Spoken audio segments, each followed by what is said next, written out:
That day felt ordinary in every way that mattered. The kind of day you don't mark, don't pause for, don't remember while it's happening. We woke up at the same time we always did.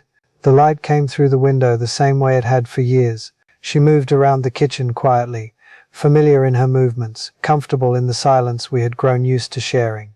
Nothing felt urgent. Nothing felt fragile. If someone had asked me then what I would remember about that day, I would have said nothing at all. And that is what makes it so heavy now.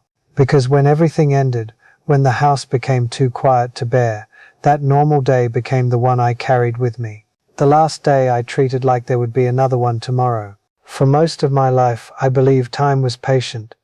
I believed it waited politely in the background, giving us space to grow, to delay, to come back later when we were ready. I told myself there would be another evening for longer conversations, another weekend for closeness, another quiet moment to say the things that felt too obvious to say out loud. I never thought I was neglecting love. I thought I was saving it for later. I assumed time understood. I assumed it would slow down when it mattered. And because nothing bad had happened yet, I mistook that silence for permission. Love didn't disappear between us. It stayed. But it softened into habit. What once felt intentional became assumed. I stopped noticing how often we were together but not fully present. I was there but my attention was shorter, my listening less careful. We shared space more than moments. There was no argument that changed things, no dramatic distance, just small gestures that faded, pauses that grew longer, and an ease that quietly replaced effort. I thought that meant we were stable. I didn't realize it meant we were drifting. There were so many words I never said, not because they weren't true, but because they felt unnecessary to repeat. Gratitude for the way she held our life together, appreciation for her patience with my silence, reassurance that she was still seen, still chosen. I assumed she knew. I assumed feeling something was the same as expressing it. I told myself there would be a better moment, a clearer opening, a time when it would land properly.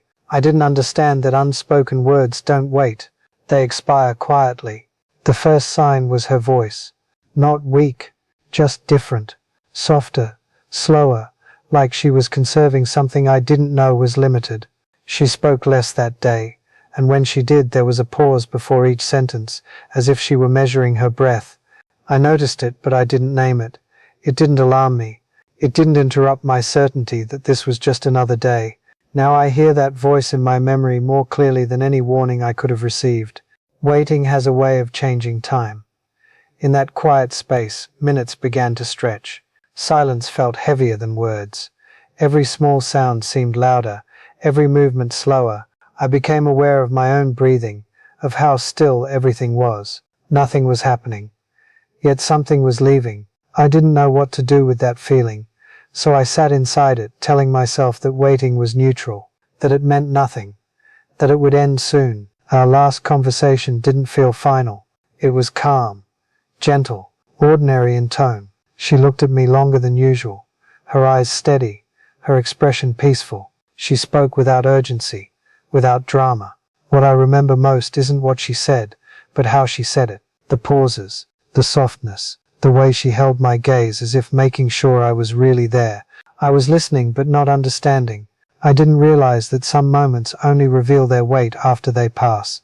Her last words were simple, almost forgettable, the kind of words that wouldn't stay with you on any other day. They didn't sound profound. They didn't sound like goodbye.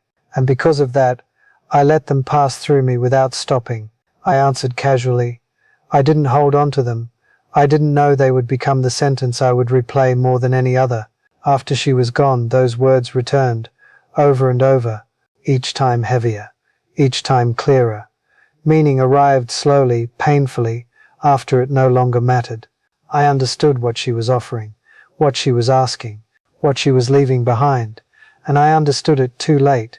There was nothing left to respond to, no correction to make, only repetition. I used to believe love was something that stayed as long as it existed. Now I know it also needs to be witnessed. I believed time was generous. Now I know it is precise. I believed silence was safe. Now I know it can be costly. What once felt comfortable now feels incomplete. Awareness came, but it came after loss had already done its work. Regret doesn't announce itself. It lives in routines, in empty chairs, in habits that no longer have a place to land. I carry it quietly, not as pain that fades, but as absence that stays. Every unsaid word feels heavier because it has nowhere to go. If you are listening to this, you are earlier than I was. That is not advice, just a fact I didn't recognize in time. There is a sentence I carry with me now. I don't repeat it to teach anyone anything. I repeat it because it reminds me that moments don't wait to be understood. They only wait to pass.